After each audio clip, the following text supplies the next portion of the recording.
अपने भक्त को वैभव देते हैं, गाड़ी देते हैं, बंगला देते हैं, धन देते हैं, संपदा देते हैं, सत्ता देते हैं, सब कुछ देते हैं, और धीरे धीरे मेरे भोले बाबा आपको अपने आप से दूर कर लेते हैं। उस समय पर आपको चतुरता चाहिए।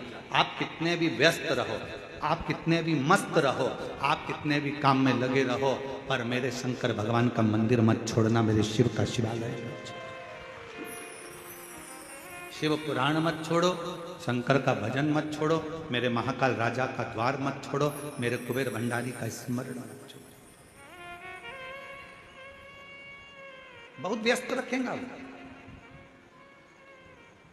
और सबसे ज्यादा व्यस्तता कब होती है? जब आपका मंदिर जाने का समय होता है।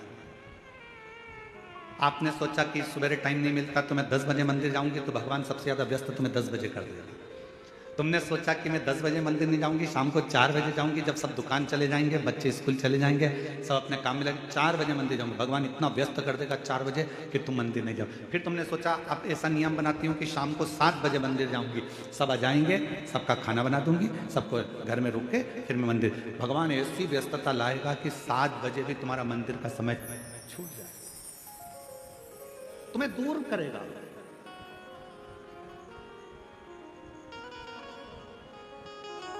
अब उस समय पर आपकी समझदारी चाहिए कि भगवान है मेरे शंभु, है मेरे त्रिकालदर्शी, है मेरे कैलाशी अविनाशी, है मेरे महाकाल राजा, है मेरे काशी विश्वनाथ, ऐसी कौन सी गलती हो रही है जो तुम मुझसे दूर कर रहे हो? भगवान कहेंगे ये गलती नहीं है, मेरे शंकर भगवान कहेंगे इसको गलती नहीं कहते। शिव जी कहेंगे तू इतनी मुझ में रम गई है, तू इतना मुझे मानने लगा है कि तेरे फैसले तू नहीं ले पा रहा, तेरे फैसले मुझे लेना पड़ रहे हैं, इसलिए अब तुझे थोड़ा दूर कर रहा हूं कि तू पूरा मुझ पर ही आश्रित है।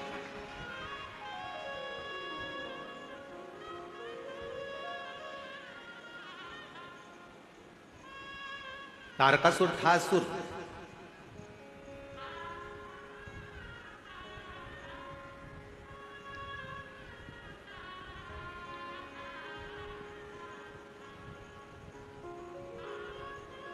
असुर था तारकासुर, पर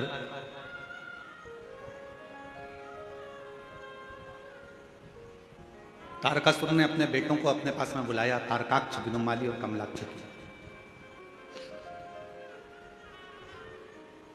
तीनों।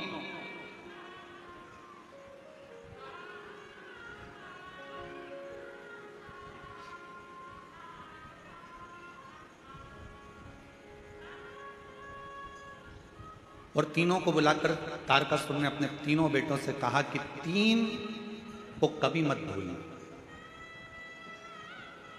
और सुन लो मेरी छत्तीसगढ़ की जीजियों, मेरे छत्तीसगढ़ के जीजाओं, बहुत सावधानी से।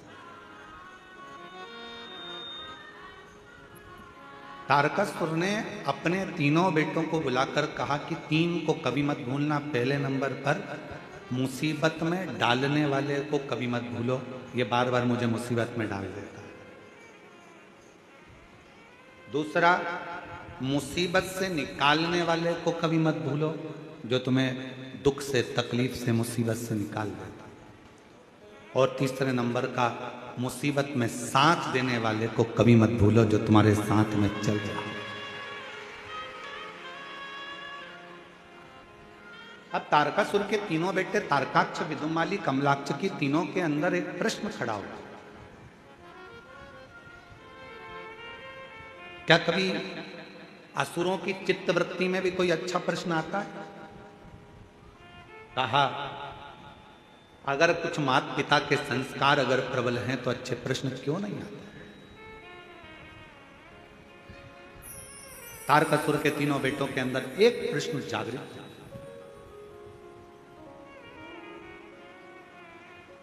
और वो प्रश्न कौन सा था? तारकासुर के तीनों बेटों ने कहा पिताजी आप कहते हो मुसीबत में डालने वाले को कभी मत भूलो, मुसीबत से निकालने वाले को कभी मत भूलो, और मुसीबत में साथ देने वालों को कभी मत भूलो।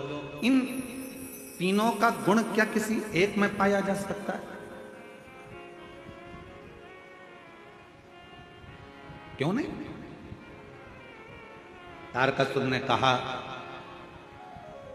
एक देव ऋषि नारद ऐसे हैं जो संपूर्ण जगत के कल्याण के लिए कहीं ऐसा क्रम उत्पन्न कर देते हैं कि व्यक्ति को लगता है कि मैं मुसीबत में, और वही देव ऋषि नारद आकर उसको मुसीबत से निकाल भी देते हैं, और वही देव ऋषि नारद उसको मुसीबत में साथ भी देते रहते हैं, उसको मंजिल तक पहुंचाने का काम। कोई प्रसंग कहा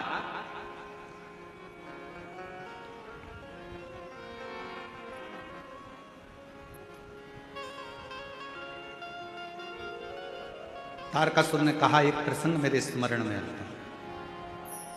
वो कौन सा प्रसंग है? कहा वो प्रसंग है भगवान शंकर के नेत्र से रुद्राक्ष की उत्पत्ति हुई और भगवान शंकर के नेत्र के जल से ही अंधकासुर की उत्पत्ति।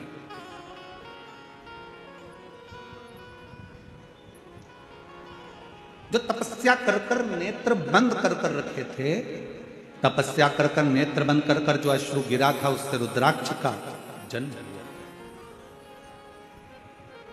रुद्राक्ष का जन्म। और इतने में माता पार्वती जी ने आकर आंखों को बंद कर लिया और भगवान शंकर के नेत्र से जो जल गिरा उससे अंधकासुर हुआ।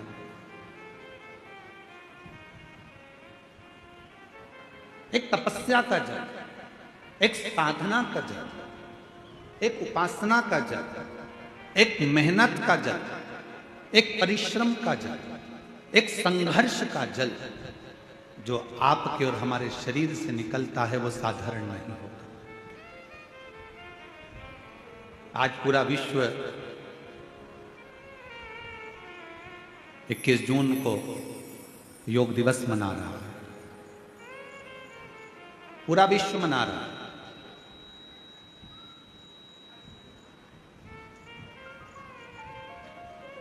योग ऋषि बाबा रामदेव जी ने पूरे विश्व में इस योग की एक ऐसी अलग जगह दी कि केवल भारत देश ही नहीं, विश्व में भी इस योग दिवस को मनाया जा रहा है।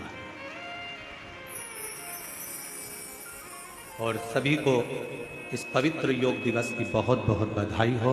संपूर्ण देश और संपूर्ण विदेश, जहाँ जहाँ पर सनातन धर्म है, वहाँ के सारे सनातनी स्वस्थ रहें, योग करते रहें और अपने जीवन को अलमस्त होकर जिए। यही काम।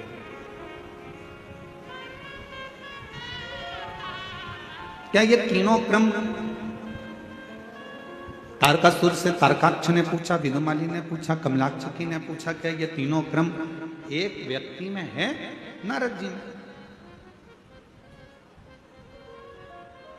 ठीक है, क्या कोई चरित्र है जिसको हम सुन सके? क्यों नहीं? एक पवित्र चरित्र तारकासुर ने सुनाया। सुनो तारकाक्ष, विदुमाली, कमलाक्षकी, शंकर भगवान के नेत्र बंद करने से उनके नेत्र से जो अश्रु निकला उससे एक बच्चे ने जन्म ले लिया जिसका नाम था अंधकासुर। पार्वती जी ने उसको गोदी में ले लिया। अब बच्चा अगर जन्म लिया है, बच्चा अगर रो रहा है तो बच्चे को पार्वती जी ने अपनी गोदी में लिया। गोदी में लिया तो शंकर भगवान से कहा कि ये मेरा पुत्र है। शंकर भगवान ने कहा ये तुम्हारा पुत्र नहीं है, प्रभु आपके द्वारा प्रकट हुआ है तो मेरा तो पुत्र ही रहेगा।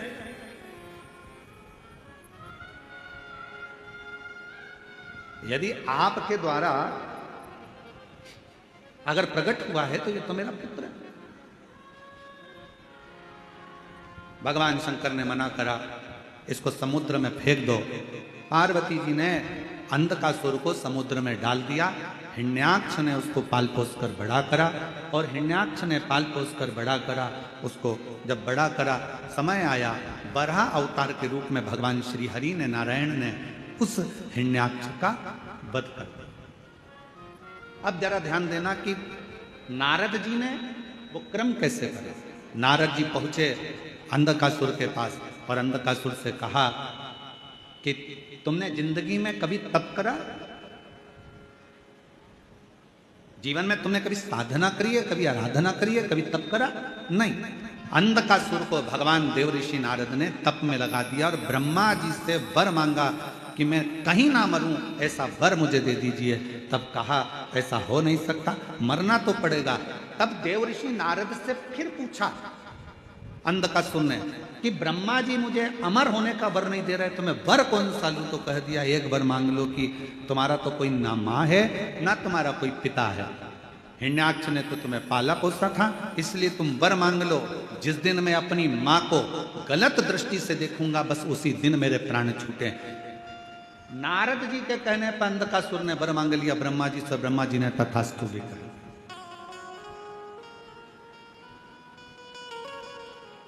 अब तथास्तु तो कह दिया,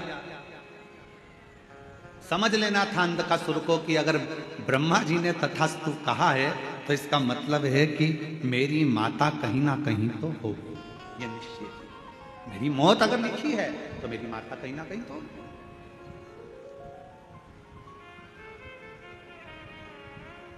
दे दिया। और समय आया, तारकासुर ने अपने पुत्र तारकाक्ष, विदुमाली और कमलाक्ष की तीनों से कहा, सुनो अब देखो नारद जी का काम देखिए कि ये असुर था, इसको मरना था, इसके प्राण जाना थे, पर इसको तब साधना में लगाकर इसको वर दिलवा दिया। और वर दिलवाकर जब ये अपनी माता पार्वती की सुंदरता का बखान करेगा और पार्वती को अपनी अर्धांगिनी बनाने का जब प्रयास करेगा तब इसके प्राण छूटेंगे।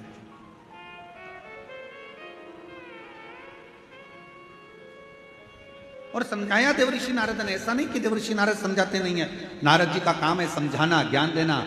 एक विद्वान संत, साधु, सन्यासी, तपस्वी, साधक, उपासक की एक क्रमता होती है कि वो समझाने का प्रयास करते हैं, पर तुम्हारी बुद्धि में बैठे तब तुम्हें समझ में आए।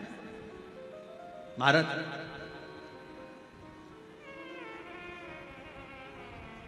वो कहते हैं ना कि जब लड़के के लिए लड़की देखने जाते हैं तो फूफा जी जाते हैं, मामा जी जाते हैं, काका जी जाते हैं, बड़ा भैया जाता है, दामाद जाते हैं, सबको फोन लगाया जाता है, अरे दामाद जी तुम्हारे साले के लिए लड़की देखने जाना। अच्छा। अरे मामा जी तुम्हारे भांजे के लिए लड़की देखने जाना, फूफा जी तुम्हारे भतीजे के लिए लड़की देखने जाना। चलो अब सबको ले जाकर लड़की वालों के यहाँ बिठा दिया और लड़की वालों के यहाँ पर लड़की चाय की ट्रे लेकर आई। तो जितने भी देखने गए थे ये सब आपस में मन में विचार करने लगे कि हम हमारे साले के लिए लड़की देखने के लिए आए हैं, हम हमारी भांजे के लिए लड़की देखने आए हैं, हम हमारे भतीजे के लिए लड़की देखने आए हैं। सब के सब जितने लड़की देखने गए थे सबने विचार करा, अपना ही निर्णय गड़बड़ हो गया था तो फिर भांजे का निर्णय कैसे ले पाएंगे।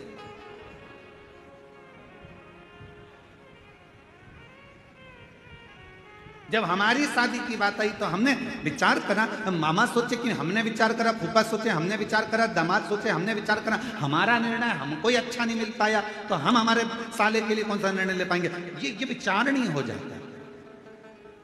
परशु महापुराण की कथा एक बात कहती है, जन्म, मरण और परण ये तीन मेरे शंकर भगवान के हाथ में है। भगवान शिव ने ये किसी को नहीं, ये भगवान शिव ने किसी को नहीं दिया। जन्म कब होना है, कहाँ होना है, कैसे होना है, कितनी बजे होना है, ये निश्चित स्वयं देवदेव महादेव करते हैं। मरण, मृत्यु कहाँ होना है, किस जगह पर होना है, भले तुम कहीं पर भी रहते हो पर तुम्हारी मौत जहाँ लिखी होगी, जब लिखी होगी, जिस जगह पर लिखी होगी, जिस घड़ी में लिखी होगी, उस घड़ी में, उस पल, उस समय में मृत्यु तुमको लेकर चली जाएगी। और अगर तुम्हारी मौत नहीं लिखी है तो चाहे दुनिया के लोग मृत्यु के घाट उतर रहे हों, बाबा भोलेनाथ उस व्यक्ति को कैसे भी काल के पंजे से निकाल कर बाहर ले आएंगे, कोई बच जाएगा और मालूम पड़े बाकी के मर जाए। और ये हुआ। अभी अहमदाबाद में एक घटना घटी, बोलो टीवी पर देखी थी कि नहीं देखी थी? अरे जम के तो बोलो, देखी थी। अहमदाबाद में घटना घटी, कितना अच्छे अच्छे सब अपने अपने भावों से जा रहे थे, सबके हृदय में भगवान समाहित था, सबके हृदय में शिव था। फ्लाइट में बैठ भी गए, फ्लाइट उड़ भी गई। उस कैंपस में मेडिकल कॉलेज के जो बच्चे थे वो भोजन कर रहे थे, उनको क्या मालूम था कि हमारी मौत यहाँ लिखी है, हमारी मृत्यु यहाँ लिखी है। वो फ्लाइट में उड़ने वालों को क्या पता था कि हमारी मृत्यु यहां लिखी है? किसको मालूम? किसी को नहीं मालूम कि मृत्यु कहां कब कैसे लिखी है। पूछा था मां पार्वती जी ने भगवान शंकर से, अमरनाथ की गुफा में बैठकर भगवान शंकर से पार्वती जी ने पूछा था, प्रभु मेरा एक प्रश्न का उत्तर दीजिए।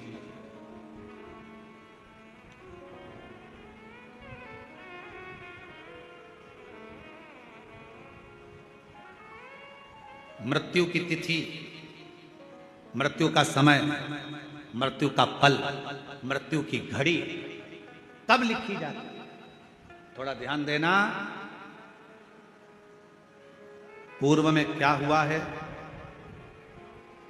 तुमने कितना कमाया कितना गमाया, पूर्व में क्या तुम्हारे पास था क्या नहीं था, यह बताना सरल है, पर आने वाला समय क्या कह रहा है, कितने दिन जियोगे, तब चले जाओगे, तब आखिरी श्वास होगी, तब भगवान का भजन कर रहे होगे, तब प्राणों को त्याग रहे होगे, ये बताना कठिन है, बहुत कठिन।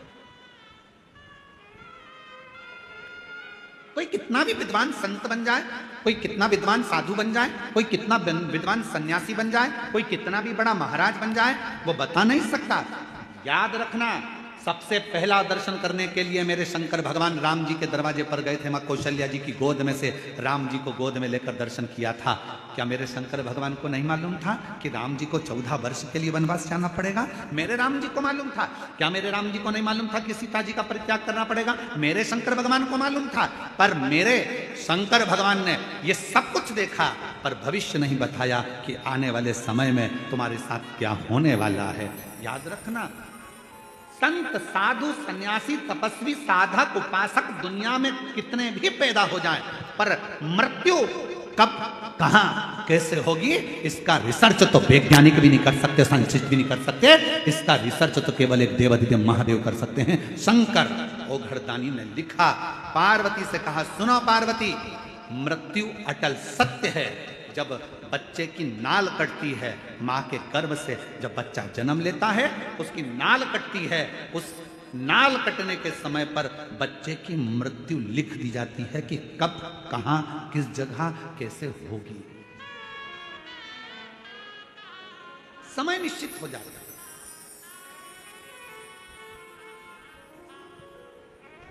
स्वामी विवेकानंद जी का प्रसंग याद कर लीजिए।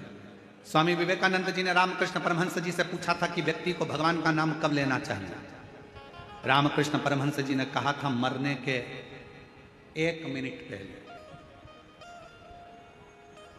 मरने के 1 मिनट पहले भगवान का नाम लेना चाहिए। तो रामकृष्ण परमहंस जी से स्वामी विवेकानंद जी ने पूछा कि मालूम कैसे पड़ेगा कि मरना कब है? तो रामकृष्ण परमहंस ने कहा, जब तुम्हें मालूम ही नहीं है कि मरना कब है, तो हर पल हर मिनट हर क्षण भगवान का नाम लेते रहो। कौन सा क्षण आखिरी होगा किसको मालूम है? कौन सा क्षण?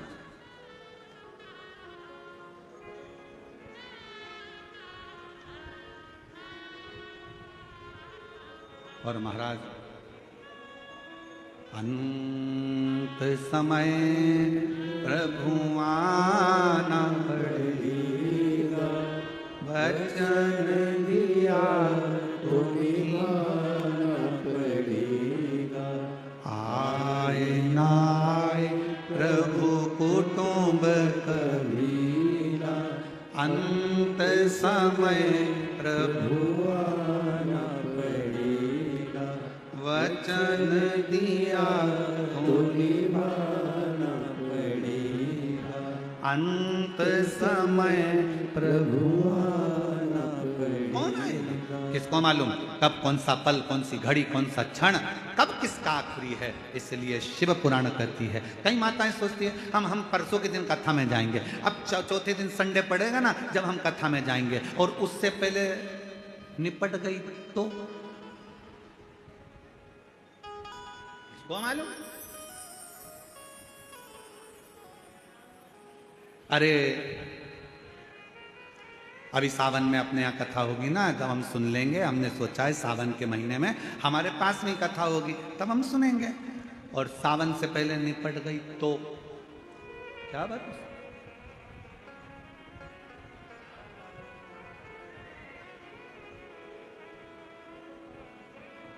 बहुत कठिन, बहुत कठिन। खूब भगवान का नाम लो।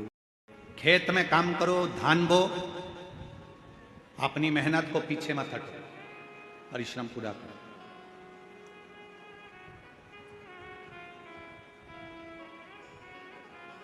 अभी छत्तीसगढ़ में एक चीज हमको देखने को मिल रही है, इसलिए हम कहने में पीछे नहीं हटते, भले किसी को बुरा लगे चाहे भला लगे। अभी हमको देखने को मिलता है कि कई किसान वर्ग के लोग, गांव के लोग अपनी अपनी जमीन को बेचकर शहर चले जाते हैं और सोचते हैं कि शहर में बहुत सारा सुख होगा, बहुत सारा सुख शहर में होगा। बड़ा बंगला बना लेंगे, जमीन बेची है तो थोड़ा पैसा मिल जाएगा तो बंगला भी बड़ा बन जाएगा, गाड़ी भी आ जाएगी, सब कुछ आ जाएगा। पर मेरा करबद्ध हाथ जोड़कर निवेदन है इस व्यासपीठ से कि जो छोटे छोटे किसान हैं, जो जंगल गांव में रहते हैं, जिनके पास जमीन है और जो धान की फसल लगाते हैं या अन्य फसल लगाते हैं, उनसे कहूँगा अपनी जमीन बेचकर कभी शहर में मत जाओ। जो गांव में सुख है वो शहर में नहीं मिल सकता। जो अपने गांव में सुख है वो शहर में नहीं। शहर की चमक जरूर लग रही है कि यहाँ गाड़ी मिल सकती है, बंगला मिल सकता है, शहर में पानी मिल जाएगा, शहर में ये मिल जाएगा, एजुकेशन मिल जाएगा, सब कुछ मिल जाएगा। शहर में तुम्हें गाड़ी भी मिलेगी, पैसा भी मिलेगा, धन भी मिलेगा, बंगला भी मिलेगा। तुम जमीन बेचकर जाओगे तो तुम्हारे पास ढेर सारा धन भी होगा, सब कुछ होगा।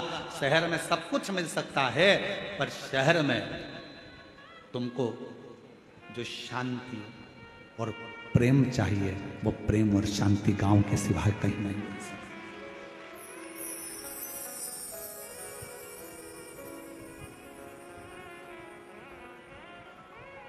कितना अंतर है शहर और गांव में।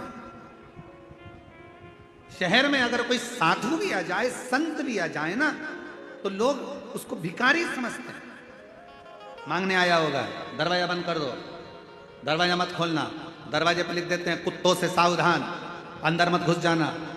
शहर में अगर कोई साधु संत भी आ जाए तो लोग उसको भिक्षुक समझते हैं, भिखारी समझते हैं। और गांव में अगर कोई भिखारी भी आ जाए ना तो लोग उसे संत समझते हैं, साधु समझते हैं, सन्यासी समझते हैं, तपस्वी समझते हैं। मत बेचो अपनी जमीन को, भले थोड़ा सा टुकड़ा है, थोड़ी सी फसल लगाओ, अलमस्त जिंदगी जियो। अपनी जमीन है, अपनी जमीन पर रह रहे हो, तुम सब जमींदार हो। लोग कहते हैं ये किसान है, हम कहते हैं जिसके पास जमीन का भी अगर एक टुकड़ा है तो वो जमींदार से कम नहीं है, अपनी मस्ती में जीने वाला, अपनी मस्ती।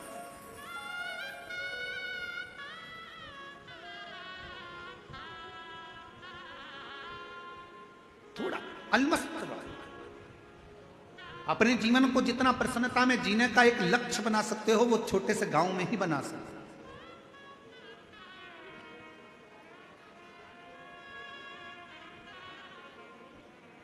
शिव कथा कर रही, भगवान शंकर का चरित्र करा है, शिव महापुराण की कथा कर रही है, भगवान शंकर का संवाद करता है।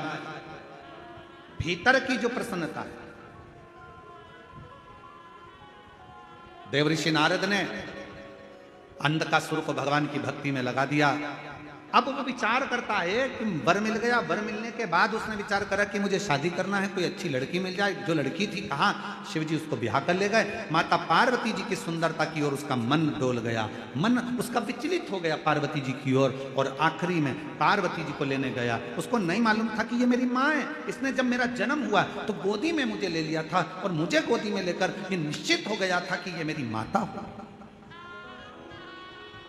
जब बच्चे की नाल कटती है उस समय पर निश्चित हो जाता है कि इसकी मृत्यु कब हो, कहां मरेगा, किस जगह मरेगा, किस जगह प्राण छूटेंगे, जल में, थल में, वायु में, विमान में आदि, कहां, गाड़ी में, घर में, जहां उसके प्राण छूटने का होता है वहां का लिख दिया जाता है। अपने जिले में, अपने क्षेत्र में, अपने प्रदेश में, दूसरे प्रदेश में, दूसरी जगह में, कहां लिखा वहां जाता है।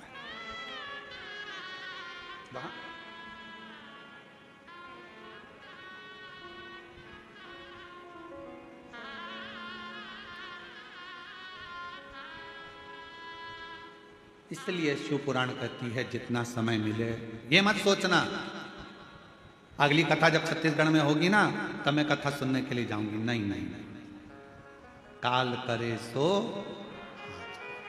आज करे सो पल में प्रलय हो जाएगा, शिव पुराण सुनेगा। आज मिला है मैं, चलो पहुंचो। बहुत सारे प्रश्न हैं दुनिया की दृष्टि में, बहुत प्रश्न। एक बहन ने एक प्रश्न लिखा कि गुरुजी हम हमारे नर्मदा जी का दर्शन करने के लिए हम जबलपुर के पास बेड़ा घाट गए, वहाँ से हम शंकर जी का छोटा सा शिवलिंग लेकर आ गए, हम उसकी प्राण प्रतिष्ठा करे बिगर हम उसका पूजन कर रहे हैं, हमारे पास में प्रतिष्ठा का पैसा नहीं है, हम उसकी आराधना कर रहे हैं, क्या हमें पुण्य मिलेगा? क्यों नहीं मिलेगा? लिंग पुराण में, शिव महापुराण में, नर्मदा पुराण में, स्कंद पुराण में सब में तो वर्णन किया कि मां नर्मदा जी के जल से अगर कोई कंकर भी निकलता है तो वो शंकर है। उस शंकर की प्रतिष्ठा की जरूरत नहीं होती, वो अपने आप में प्रतिष्ठित होता है। आप उसकी आराधना करिए, कौन मना कर रहा है? आप उसके जल चढ़ाओ, पूजन करो, आराधना करो।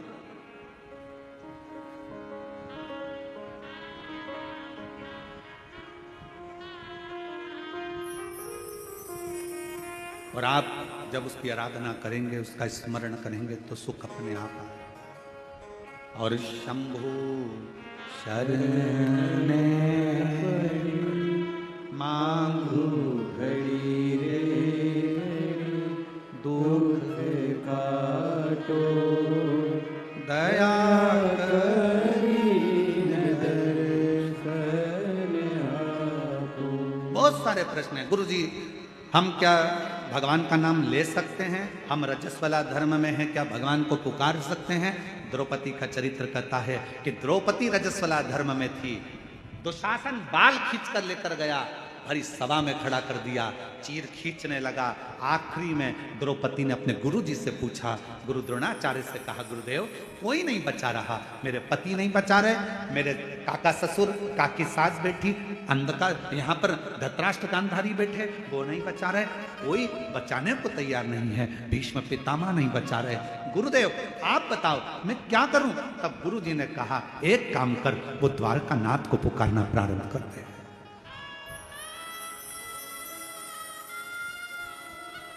भगवान को पुकार। द्रौपदी कहती है मैं रजस्वला धर्म में हूं, रजो धर्म है मेरा, मैं भगवान को पुकारूं। हाँ आएगा। रजो धर्म के समय पर भी द्रौपदी ने अपना मंत्र का स्मरण करा। शिव महापुराण की कथा कहती है, भगवान का नाम, तुम शुद्ध हो अशुद्ध हो, तुम स्नान करे हो ना करे हो, तुम कहां बैठे हो उससे भी मतलब नहीं। शिव पुराण की कथा कहती है भगवान का नाम कहीं पर भी पुकार सकते हो। कई लोग कहते हैं हॉस्पिटल में हम रुद्राक्ष पहनकर जा सकते, क्यों नहीं? हम ऐसी वैसी जगह पर रुद्राक्ष धारण कर क्यों नहीं? सर्वस्वता शिव का सर्वस्व।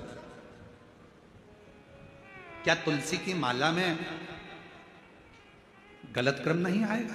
रुद्राक्ष में गलत क्रम नहीं आएगा? अरे शिव महापुराण की कथा कहती है कि तुलसी जिस पात्र में डल जाती है उसको भी प्रसाद कर देती है, रुद्राक्ष जिसके गले में डल जाता है उसको भी शिवमय बना देता है। इसमें क्या सोचना? क्या हम मंत्र जाप करें? करो नाम जाप, भगवान का नाम लेते जाओ, तुम कैसे भी हो प्रभु का नाम लो, प्रभु का नाम। श्री शिवाय नमस्तुभ्यं, श्री शिवाय नमस्तुभ्यं। सब बोलो, सब जितने भी बैठे हैं, लाखों की संख्या में आप लोग आए, कोई पंडालों में जगह नहीं है, रोडों पर आप लोग बैठे हो, दिल से बोलिए, भाव से बोलिए, श्री शिवाय नमस्तुभ्यं, श्री शिवाय नमस्तुभ्यं, श्री शिवाय नमस्तुभ्यं, श्री शिवाय नमस्तुभ्यं। आप भगवान का नाम कहीं पर कभी भी कैसे भी किसी भी घड़ी किसी भी पल किसी भी क्षण पुकार सकते। रात्रि को नींद ना आए, बैठ जाओ, 2 मिनट भगवान का नाम पुकारो। कोई काम अड़चन आ गई है, परिश्रम करो, मेहनत करो, कुछ देर भगवान के नाम का स्मरण करो, भगवान आए आए। जब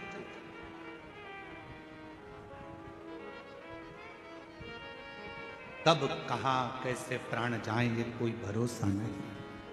अंधकासुर ने सोचा कि मेरे प्राण जाएंगे ही नहीं, मेरी तो कोई माँ है ही नहीं, मेरी माता ही नहीं है, तो प्राण जाने का काम ही क्या। पर उसको क्या मालूम था कि मृत्यु निश्चित है। संसार सागर में अगर आप आए हैं तो मौत तो निश्चित रहेगी, जाना तो पड़ेगा। प्राण इसलिए निवेदन है उसको पुकारना। अंत समय प्रभु सब बोलो सब पड़ेगा, वचन दिया तो निभाना पड़ेगा। आए ना आए प्रभु कुटुंब कबीरा, अंत समय प्रभु आना पड़ेगा। वचन दिया तो निभाना पड़ेगा। अंत समय प्रभु आना पड़ेगा। पुकारते रहो, वो आएगा जरूर, उसको जपते रहो, वो सुनेगा जरूर, आएगा। उसको पुकार, सुन, शिव कथा करें। आखिरी में अंधकासुर ने पार्वती माता पर गलत दृष्टि दे दी और उसके प्राण चले गए।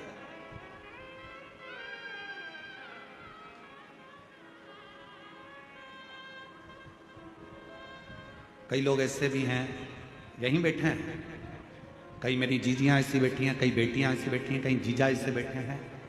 उनके मन में हमेशा एक बात आ जाती है, ए गुरुजी, हमने भगवान को ऐसे ऐसे कर लिया, गलती हो गई। अब जैसे कल कथा सुनी तो कहा कि गुरुजी आपने बताया कि जिस दिन व्रत होता है उस दिन बेलपत्र नहीं तोड़ना चाहिए, और हमने पुराने समय में हमने पशुपति व्रत करे, हमने तो उसी दिन बेलपत्र तोड़ लिया, तो हमने गलती कर दी। आपको मालूम नहीं था,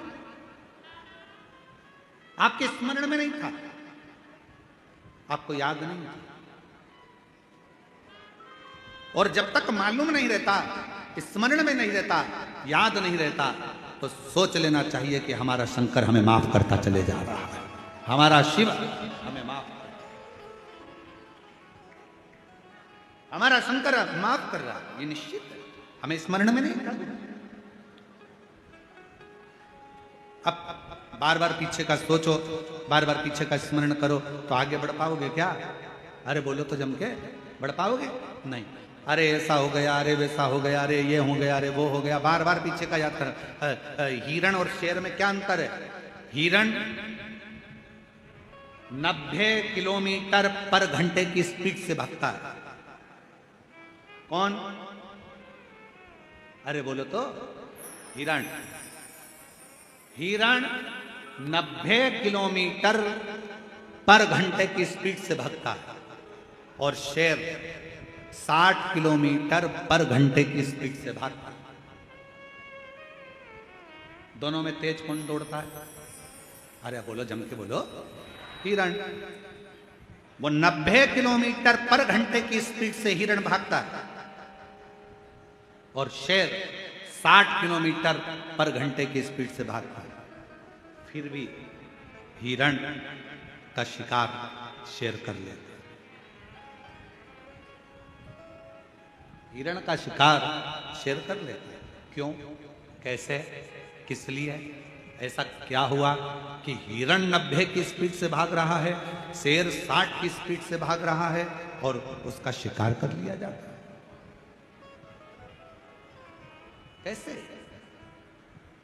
तो शिव महापुराण की कथा का एक संवाद याद रखना।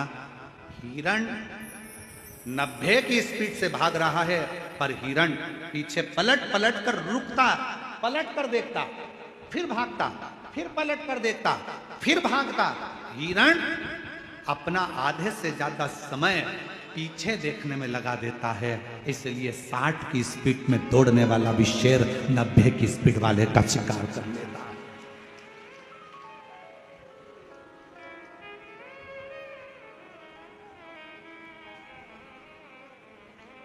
पलट रहा है, पीछे देख रहा है, पीछे, फिर पीछे देखा, फिर पीछे देखा, फिर पीछे देखा, फिर पीछे देखा, तो शेर ने उसका शिकार कर लिया। 90 की स्पीड में भाग रहा था हिरण, पर 60 वाले ने 90 वाले का शिकार कर लिया। पीछे पलटने के चक्कर।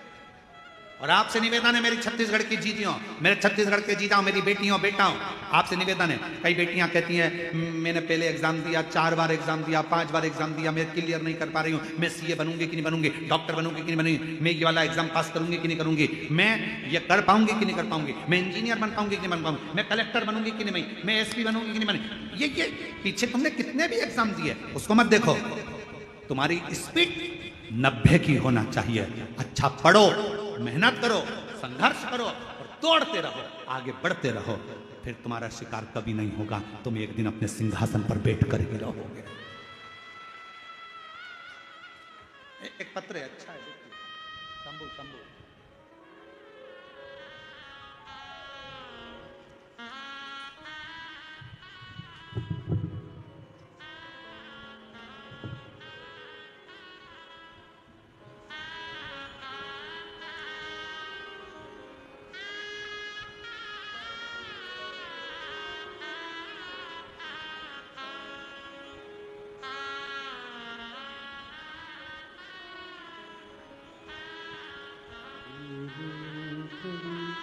दुख काटो दया करी न दर्शन आपो, शंभु शरण पड़ी मागो घड़ी रे गई, दुख काटो दया करी न दर्शन आपो। खुशबू राहुल जैन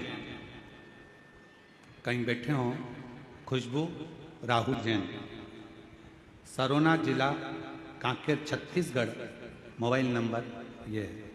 खुशबू राहुल जैन अगर कहीं बैठे हों तो बेलपत्र लेने के लिए आ सकते हैं। खुशबू राहुल जैन, सरोना जिला कांकेर छत्तीसगढ़, मोबाइल नंबर। गुरुदेव बाबा का कितना बखान करूं कम है। गुरुदेव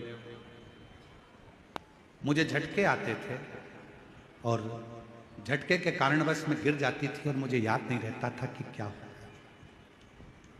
समझ नहीं आता। ये झटके आते आते सालों निकलते चले गए, जिंदगी बढ़ती चली गई। आयुर्वेदिक इलाज करवाया, डॉक्टरों का इलाज करवाया, पर कभी भी झटके बंद नहीं। आखिरी में किसी बहन जी के कहने पर कथा सुनना प्रारंभ करी। शिव जी पर जल चढ़ाना, बेलपत्र चढ़ाकर खाना, शिव जी के मंदिर की सेवा करना प्रारंभ करी और बाबा की कृपा से 11 मार्च 2021 से कोई झटका नहीं आया। बाबा की कृपा से मैं ठीक।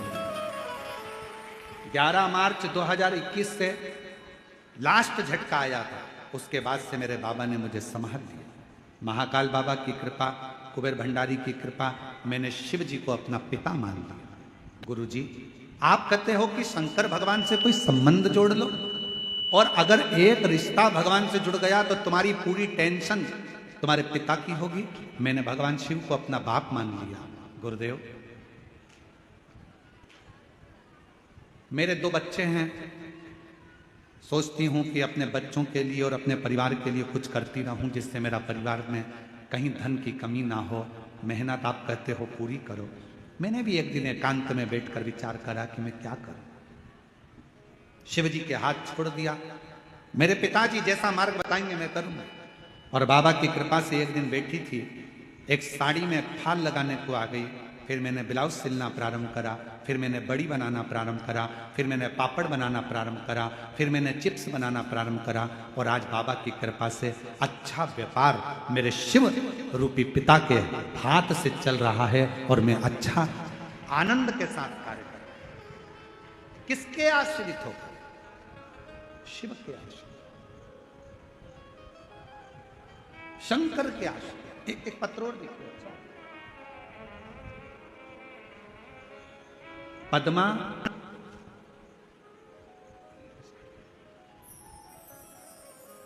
जरा पढ़ के बताओ क्या लिखा है। पद्मा सहारा कि साहला?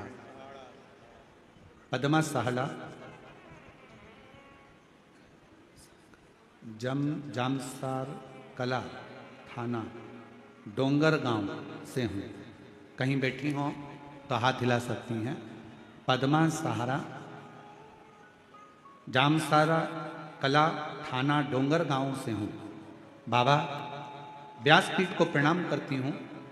गुरुजी, मेरे भोले बाबा की माला का वर्णन करूं, उसकी स्मरण करूं। बहुत गरीब थी गुरुदेव, कभी कभी तो 2 दिन भूखा ही रहना पड़ता था। जरा पत्र को आप लोग पढ़ेंगे तो आपको स्मरण में आएगा। बहुत गरीब थी, कभी कभी 2-2 दिन भूखा रहना पड़ता था। मैंने बहुत कुछ सहे गुरुजी, फिर भी मैंने बाबा पर पूर्ण भरोसा कर लिया। आप कहते हो शिव जी को छोड़ना नहीं, मुझे लगता है दिल से अगर शंकर भगवान को पकड़ा तो शंकर भी हमको नहीं छोड़ते हैं गुरुदेव। हमने शिव को पकड़ लिया, विश्वास करना आपने सिखा दिया। आपने कहा कि मेहनत, परिश्रम, संघर्ष और शंकर का भरोसा कभी नहीं छूटता। बस वही मन में था। गुरुदेव, मेरा बड़ा बेटा नौकरी में लग जाए, मैं बाबा से प्रार्थना करती थी। मेरे छोटे बेटे की आंख से दिखाई नहीं देता, आंखें कमजोर थी। मैं बाबा से प्रार्थना करती कि बाबा मेरे बेटे की नौकरी लग जाए और मेरे बेटे को दिखना प्रारंभ हो जाए। उसकी आंखों में दिखाई नहीं देता। बहुत परेशान, करूं तो करूं क्या? शिव पर भरोसा करा। आपकी कथा दिन रात सुनती। लोग मुझे कहते ये पागल हो गई है शिव जी के लिए, पर आपकी कथा सुनकर आज मेरे बाबा ने ऐसी कृपा कर दी गुरुदेव कि मेरे बेटों की आंख की रोशनी भी ठीक हो गई और 2023 में मेरे बेटे की सरकारी नौकरी भी लग गई बीएसएफ में। बाबा को मैं आज धन्यवाद देती हूं, जो कि राजस्थान में बॉर्डर पर मेरा बेटा नौकरी कर रहा है। बॉर्डर राजस्थान में बीएसएफ की नौकरी पर आज मेरा बेटा है। मेरे शिव की कृपा से आंखें भी ठीक हुई और नौकरी भी। क्या देता है शिव, क्या प्रदान करता है शंकर?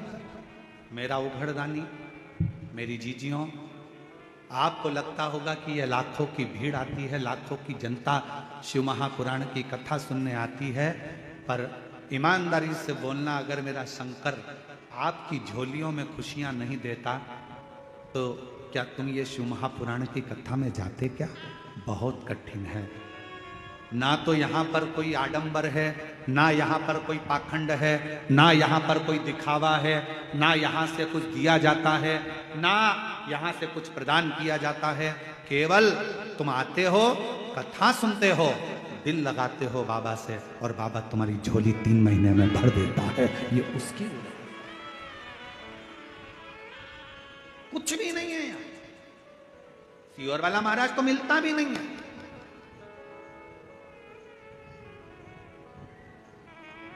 हम आपसे मिलते भी नहीं है, और नहीं मिलने का कारण केवल एक है कि भगवान को भगवान रहने दो, इंसान को भगवान मत बना, इसलिए नहीं मिलते आपसे। कई लोगों के मन में आ जाएगा सीहोर वाले महाराज जी से मिल ले, हम भगवान ऐसा कृपा कर दे, महाराज जी हाथ रख दे, महाराज जी ऐसा। ना ना ना ना, आप भगवान को भगवान रहने दो, इंसान को भगवान मत बनाओ। आज के जमाने में ढेर सारे भगवान बन के बैठे हुए हैं, ढेर सारे। कोई क्या हमारे पास आओ हम तुम्हारा कल्याण कर देंगे, कोई क्या हमारे पास आओ हम तुम्हारा कल्याण कर देंगे। कोई नहीं कर सकता किसी का कल्याण। दुनिया में केवल एक शंकर ही ऐसे हैं जो जगत का कल्याण कर सकते हैं, बाकी का कोई नहीं मिलते हम। और इस बात के पीछे बहुत विवाद भी होता है। कई लोग कहते हैं महाराज जी तो चाय पीने जाते होंगे तो इतने लाख ले लेते होंगे। कई लोग कहते हैं महाराज जी तो ऐसे जाते होंगे किसी के घर तो करोड़ों रुपए ले लेते होंगे। ना ना ना ना, हम चाय तो हमारी जिंदगी में आज तक मुंह पे रखी नहीं, क्योंकि हमारे घर में जब हमारी परिस्थिति ऐसी थी तो हमारे यहाँ चाय बनाने के लिए दूध का भी पैसा नहीं था। तो हमें स्मरण में है हमारी माँ थोड़ा सा कहीं से अगर गुड़ मिल जाता था तो पानी में घोल कर उसको दे देती थी, होठ पर लगा लेते थे तो लगता था कि चाय ऐसी होती होगी। उस परिस्थिति से निकले हैं तो आज तक चाय मुंह पे रखी नहीं। उस परिस्थिति का स्मरण क्यों नहीं? आप और हम हम भी भगवान के एकांत में बैठकर शिव नाम का भजन करें, स्मरण करें, चाकरी करें, मंत्र जाप करें, और आप भी शिव से लगन लगाओ, उसकी ओर जाओ जिसकी जरूरत है। सीहोर में भी आओ। हमने एक बार कथा में कहा था, आपके घर के नजदीक में अगर शंकर जी का मंदिर है, आप रोज शिव जी के मंदिर में जल चढ़ाने के लिए अगर जाते हो, तो हमने कहा था उसके बीच में अगर तुम्हारी मौसी का घर पड़ जाए, मामा का घर पड़ जाए, सहेली का घर पड़ जाए, रिश्तेदार का घर पड़ जाए, बेटी का घर पड़ जाए, माँ का घर पड़ जाए, तो भी उस रिश्तेदार के घर मत जाना, सीधे मंदिर, मंदिर से सीधे घर आना, क्योंकि शंकर भगवान कब क्या देकर भेज देगा, तो वो खजाना लेकर अपने घर जाइए। सीहोर कुबेरेश्वर धाम पर आओ तो यह सोचकर आना कि मैं अपने पापा के घर जा रही हूं, मैं अपने पिता के घर जा रही हूं, मैं अपने बाबुल के घर जा रही हूं। ऑटो वाला कहेगा यहां ले चलता हूं, वहां ले चलता हूं, ये करता हूं, वो करता हूं। नहीं, मुझे मेरे पिता के घर लेकर चल, मुझे मेरे कुबेरेश्वर धाम लेकर चल।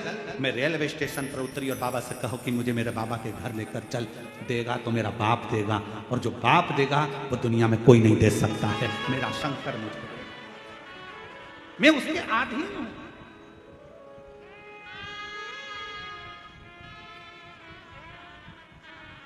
रिश्ता तेरा मेरा सबसे प्यारा, रिश्ता तेरा मेरा सबसे प्यारा, तू मेरा बाबा, मैं हूँ तेरा लाला, मैं हूँ तेरा लाला, तू मेरा बाबा, मैं हूँ तेरा लाला, मैं हूँ तेरा। मेरा संबंध मेरे बाबुल से है, मुझे उसके द्वार जाना। एक हमारे शैलेंद्र भाई बहुत अच्छा एक देवी का स्मरण भजन गाते हैं। वो स्मरण में आता है कि अब ना रोको, ना रोको, माँ के द्वार जाने दो। अब ना रोको, ना रोको, माँ के द्वार जाने दो। माँ के द्वार जाने दो, माँ के द्वार जाने दो। अब न रोको, न रोको, माँ के द्वार जाने दो। अब न रोको, न रोको, माँ के द्वार जाने दो। एक बार जाने दो मुझे, एक बार जाने दो, एक बार जाने दो मुझे, एक बार जाने दो। ना रोको, ना रोको, माँ के द्वार जाने दो। अब न रोको, न रोको, माँ के द्वार जाने दो। रोते नहीं, रोते नहीं, आंसू बचे, रोना नहीं। अच्छा खुश हो, आपके बाबा ने हाथ पकड़ लिया, क्या सोचना है? रोते नहीं, खुश हो, बाबा बुलाए। खुशबू जैन, जिसने शिव पर भरोसा कर कर बाबा ने हाथ पकड़ा और बाबा की कृपा से आज अग्रणी है। अब ना रोको, न रोको, माँ के द्वार जाने दो। एक बार जाने दो मुझे, एक बार जाने दो, एक बार जाने दो मुझे, एक बार जाने दो। अब न रोको, न रोको, माँ के द्वार जाने दो। अब ना रोको, ना रोको, माँ के द्वार जाने दो। वो उसके द्वार, उसकी चाकरी, उसकी शरणागति, कहीं नहीं जाऊंगी, भटकूंगी नहीं, कहीं नहीं।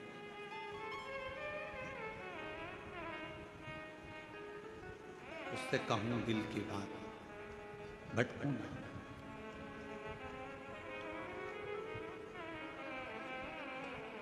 कब, कहाँ, कैसे वो कृपा कर दे, उसका भरोसा नहीं, पीछे नहीं पलटते। क्या हुआ पहले, मैंने एक बार एग्जाम दी, नहीं निकली गुरुजी, दूसरी एग्जाम दी, नहीं निकली गुरुजी, कोई बात नहीं, मेहनत कर रही हो ना बेटा, अपना परिश्रम कर रही हो ना बेटा, सफलता मिलेगी। हार उसकी होती है जो हाथ पर हाथ रख कर बैठा रहता है।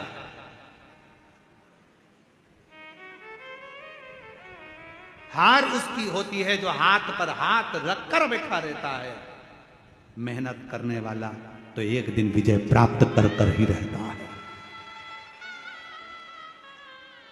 मिलेंगे तुम्हारे गांव में, तुम्हारे शहर में अगर कोई बहुत छोटा है, बहुत गरीब बड़ा है ना, उस पर कोई ध्यान नहीं देगा।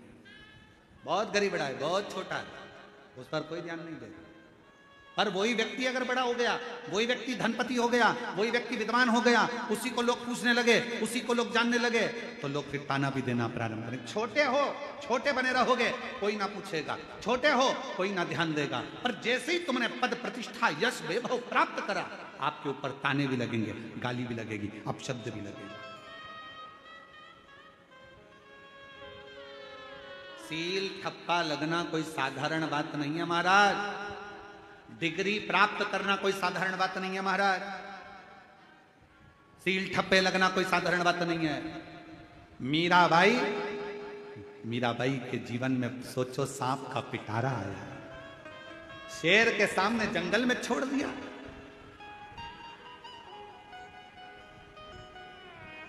कितना कष्ट मिला मीराबाई को। पूछा मीराबाई ने, मैं गिरधर की गिरधर मेरा, और मुझे इतना कष्ट सहना पड़ रहा है। संत रविदास जी महाराज के चरणों में बैठकर मीराबाई ने पूछा, गुरुदेव, ओ गुरुदेव। संत रविदास जी के चरणों में बैठकर मीराबाई पूछती है, गुरुजी मुझे इतना कष्ट सहना पड़ रहा है, मैं गिरधर की गिरधर मेरा। संत रविदास जी महाराज जी ने कहा, मीरा, जो भगवान के करीब में आता है, जिसको भगवान अपना बनाकर पृथ्वी पर जन्म देता है, उसको दुनिया के ताने, गाली, अपशब्द बहुत सहना पड़ता है। क्योंकि भगवान के हो रहे हो, भगवान ने तुमको जन्म दिया है और उसके लिए जी रहे हो, तो बहुत सहना पड़ेगा, बहुत सहना पड़ेगा, बहुत।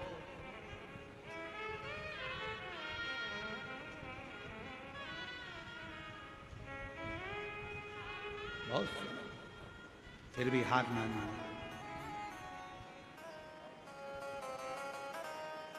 फिर भी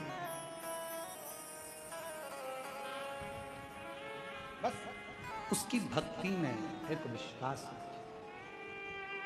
एक विश्वास। और अब ना रोको माँ के द्वार जाने को। अब ना रोको माँ के द्वार जाने दो। अब ना रोको माँ के द्वार जाने दो।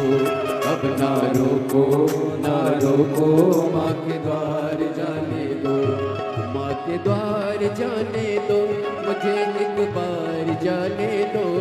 माँ के द्वार जाने दो, मुझे एक बार जाने दो। माँ के द्वार जाने दो, मुझे एक बार जाने दो।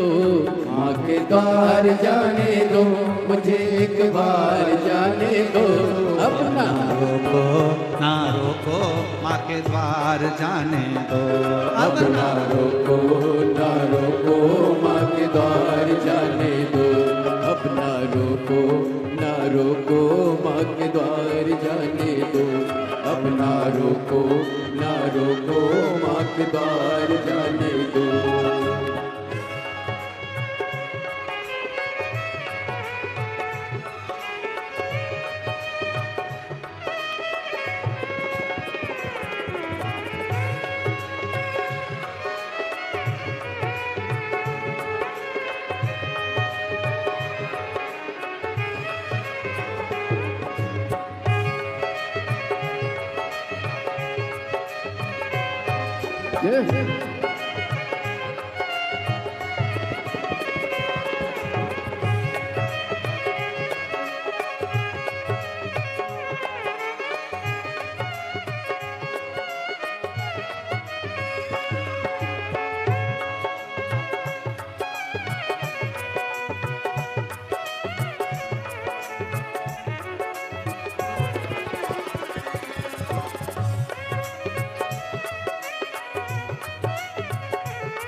दर्शन प्यास मुझे जाना माँ के पास, मुझे जन्मों की प्यास बुझाने दो, जन्मों की प्यास बुझाने दो।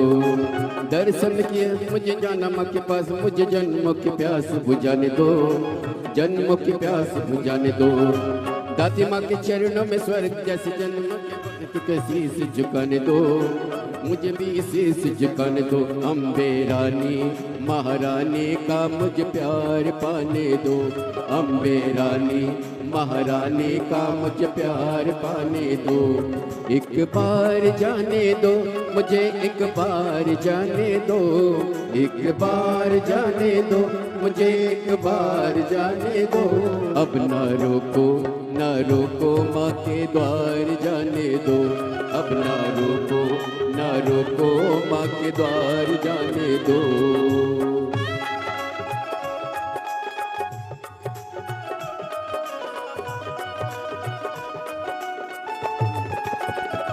जय हो।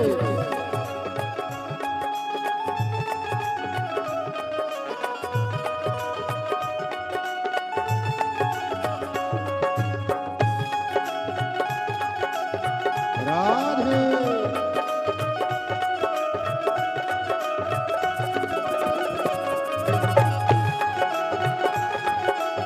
हरि बोल।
हरि बोल।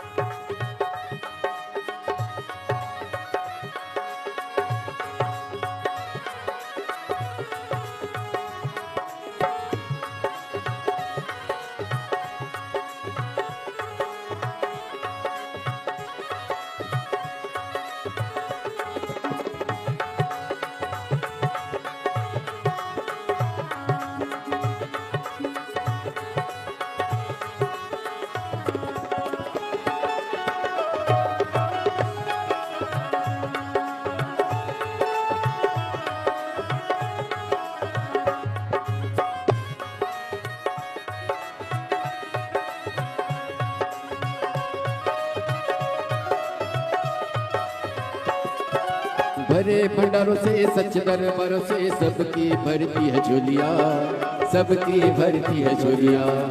भरे भंडारों से सच दरबारों से सबकी भरती है झोलिया, सबकी भरती है झोलिया। आया नहीं मैं अकेला देखने, मैया सबकी भरती है झोलिया, सबकी सबकी झोलिया। मेरे संतों महंतों का दीदार पाने दो, मेरे संतों महंतों का दीदार पाने दो। मुझे बार जाने दो, मुझे एक बार जाने दो, एक बार जाने दो, मुझे एक बार जाने दो। अब ना रोको ना रोको माँ के द्वार जाने दो, अब ना रोको ना रोको माँ के द्वार जाने दो। मुझे एक बार जाने दो माँ के द्वार जाने दो, माँ के द्वार जाने दो, मुझे एक बार जाने दो। ना रोको ना रोको माँ के द्वार जाने दो, अब ना रोको ना रोको माँ के द्वार जाने दो, अब ना रोको ना रोको माँ के ना रोको माँ के द्वार जाने दो, अब ना रोको माँ के द्वार जाने दो, अब ना रोको माँ के द्वार जाने दो। बोल दुर्गा भवानी माता। अपने स्थान पर बैठकर भगवान शिव जी से प्रार्थना निवेदन भाव से दिल से बाबा को प्रार्थना करिए, निवेदन करिए, विनय करिए। शिव जी को अपने मन का भाव अवश्य हृदय से बाबा को अपने मन का भाव दिल से प्रार्थना करें। जहाँ जगह मिले वहाँ बैठ जाएं और जिन जिन को आता है साथ में बोलेंगे सभी।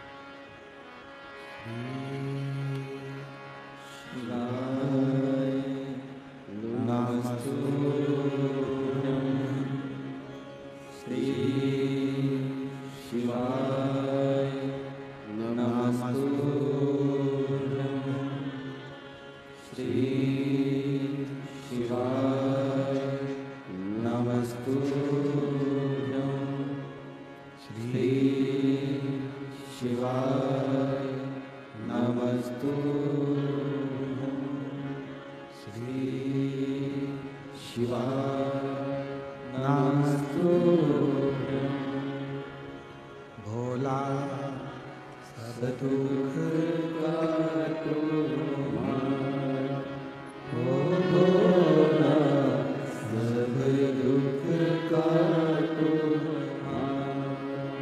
शिव शंकर जपो तेरी माला, भोले बाबा जपो तेरी माला, भोला सब दुख काटो हमारा, भोला सब दुख काटो हमारा। वैष्णव मंगल मंगलकारी, वैष्णव मंगल मंगलकारी, शमशान वासी हमारा, शमशान वासी हमारा, भोला सब दुख काटो हमारा, भोला सब दुख काटो हमारा।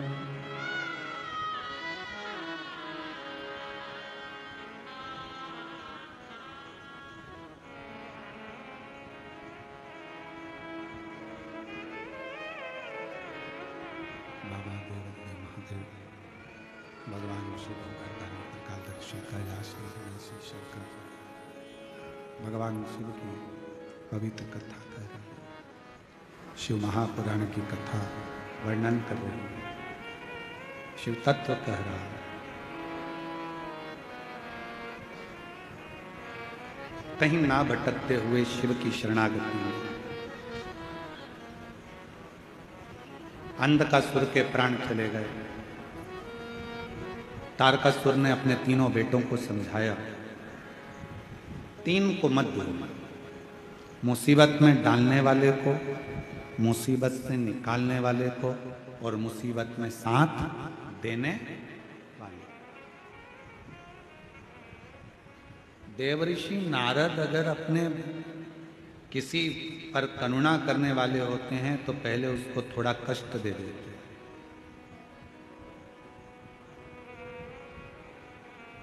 फिर उसको मुसीबत में से निकालने के लिए तब साधना बता देते हैं, फिर उसका हर पल हर क्षण साथ देते हैं।